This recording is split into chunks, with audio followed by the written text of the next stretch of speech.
निरसा से अशोक मंडल ने jail camp से ताल ठोका, विपक्षियों पर जमकर बोला हमला। जेल कैंप से निरसा विधानसभा से टिकट मिलने के बाद अशोक मंडल ने बरबेंदिया स्थित आवास में अपने समर्थकों के साथ बैठक किया, जिसमें निरसा में एक बार फिर से जीत दिलाने के लिए अपील करते हुए निरसा के विकास की ओर ले जाने के 100% वादा किया। साथ ही अशोक मंडल ने प्रेस वार्ता कर कहा कि जिस पार्टी का मैं केंद्रीय नेतृत्व करने के बाद भी झामुमो ने बरगलाने का काम किया, बाध्य होकर जेल कैंप के बैनर के तले चुनाव लड़ने का फैसला लिया। श्री मंडल ने मीडिया के सवालों पर कहा कि निर्दलीय चुनाव लड़ने का समय नहीं था। जेल कैंप ने निरसा से अपने प्रत्याशी बनाने का काम किया। अशोक मंडल उनके अपने नेता जयराम महतो के प्रति आभार व्यक्त करते हुए कहा कि निरसा की जनता की लड़ाई अशोक मंडल करता रहेगा। उन्होंने पूर्व में निरसा के प्रतिनिधित्व कर रहे अरुण चटर्जी और अपर्णा सेनगुप्ता पर जमकर हमला बोला और कहा कि आज दोनों पार्टियों के नेताओं ने सिर्फ अपना ही विकास किया है, निरसा की जनता को छलने का काम किया है। आज दोनों ही नेताओं के पास करोड़ों की संपत्ति है। चुनाव जीत कर आते हैं तो जनता उनसे हिसाब मांगने का काम करेगी।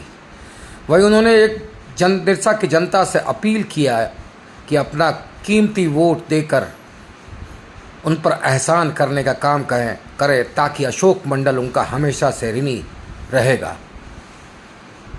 वहीं अशोक मंडल ने कहा कि कल वो सुबह नामांकन करेंगे। चुनाव के दौरान क्या आपका एजेंडा रहेगा मुख्य रूप से, और लोगों के बीच, चूँकि इतने सालों से आप जेएमएम के साथी रहे हैं, जेएमएम के लोग, तो वहाँ पे कार्यकर्ताओं के बीच जाकर मतलब किस तरह से अपने पक्ष में मतदान की बात करेंगे और क्या मुख्य एजेंडा रहेगा, क्या लोगों के बीच में जाएगा? देखिए साथी, हम सभी मनुष्य हैं और मनुष्य के कुछ अपना अधिकार, अपनी हक रखने का बात, करने का बात, चलने का बात रख सकता है। जहाँ तक बात है, आप लोग भी पत्रकारिता करते हैं, निश्चित रूप से अगर पत्रकारिता करते हैं, अपनी हक अधिकार की बात लोगों के बीच में रखने का काम करते हैं, तो कहीं ना कहीं वहाँ भी हम देखने का काम करते हैं। किसी न किसी रूप में लोग एक जगह से दूसरे जगह कब जाने का काम करते हैं। और निश्चित रूप से मैं अहंकार के साथ कह सकता हूँ, निश्चित रूप से झारखंड मुक्ति मोर्चा का मैं एक फाउंडर मेंबर होने के नाते हमने इस दल को सीने का काम हमने किया है।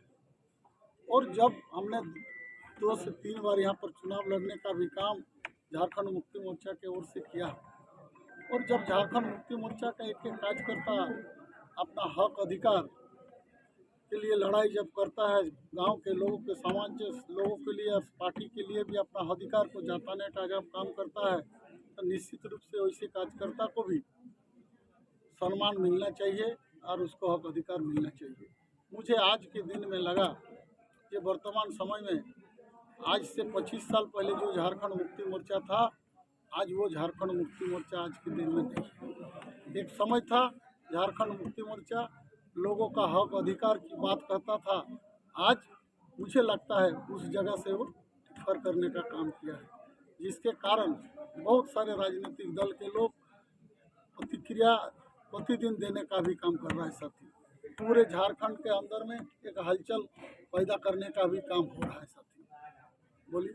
दादा, अशोक मंडल खुद एक पहचान है, तो अशोक मंडल निर्दलीय चुनाव क्यों नहीं लड़े? जेल कैंप की पार्टी से क्यों चुनाव लड़ रहे हैं?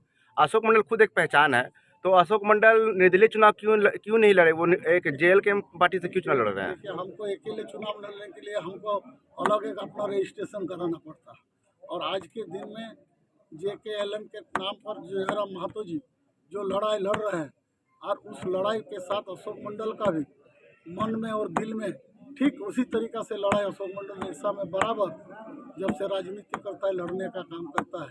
इसके लिए मेरा पसंद है कि आज के दिन में मेरा हक अधिकार, लोगों का हक अधिकार, सिर्फ झारखंड के ही नहीं, निरसा में भी जो लोगों का हक अधिकार का आज के दिन में डगमगा रहा है, ऐसे राजनीतिक दल के द्वारा वो भी हक अधिकार ये दिला पाएंगे, यही सच्चाई है। सर दादा, क्या आपने झामुमो से इस्तीफा दे दिया है?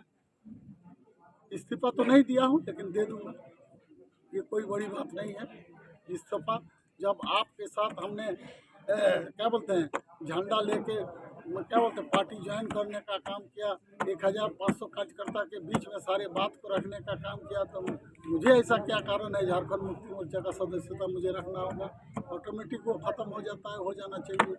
राष्ट्रीय दल और क्षेत्रीय दल के बीच में आप अपने आप को खुद कहाँ खड़ा पा रहे हैं? क्योंकि एक विधानसभा का चुनाव 3 मुख्य रूप से प्रत्याशी होंगे, अरूप चटर्जी, अपर्णा सेनगुप्ता, तीसरे आप हो गए, तो वहाँ खुद अपने आप को कहाँ खड़ा पा रहे हैं? देखिए, जहाँ तक निशा में वर्तमान समय में राष्ट्रीय राजनीति के दल के लोग भी चुनाव लड़ रहे हैं, क्षेत्रीय दल के भी लोग आज के दिन में चुनाव लड़ रहे हैं, लेकिन आप हमें जो बात कर रहे हैं ना, ये बहुत स्पष्ट है। एक ही लोग जो 3 बार यहाँ पर चुनाव लड़ा है और उसका आज के दिन में राजनीतिक परिस्थिति क्या है वो भी बहुत अच्छे तरह से अपने मानते हैं। जनता उसे माने क्या बोलते हैं, आज के दिन में विश्वास करना छोड़ दिया और विश्वास के साथ अविश्वास के साथ साथ ये भी दिखाने का काम किया है। वोट में वोटर क्या बोलते हैं, जब नॉमिनेशन फाइल किया तो एक प्रतिनिधि जिसका कोई बैकग्राउंड नहीं है, जिसका बाप दादा का 10 बीघा जमीन नहीं है, वो आज के दिन में 15 करोड़ का रुपया का संपत्ति कैसे बना लेता है?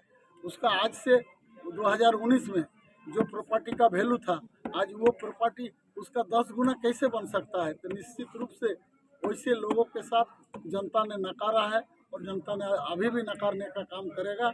और जहाँ तक राष्ट्रीय दल की बात है, हमने कहा ऐसा राष्ट्रीय दल का नेता निशा में 2 बार जीतने का काम किया है, उसका भी विश्वास और भरोसा निशा के जनता ने बहुत नज़दीक से देखने का काम किया है। जिसके घर में विधायक बनने के पहले पैदल चलने का काम करता था, 2 बार विधायक बनने के बाद जिसका घर में अगर 7 तो गाड़ी रहता है, तो आप ही पहचान लीजिए जनता किस तरीक़े से उसको कैसे स्वीकार करेगा।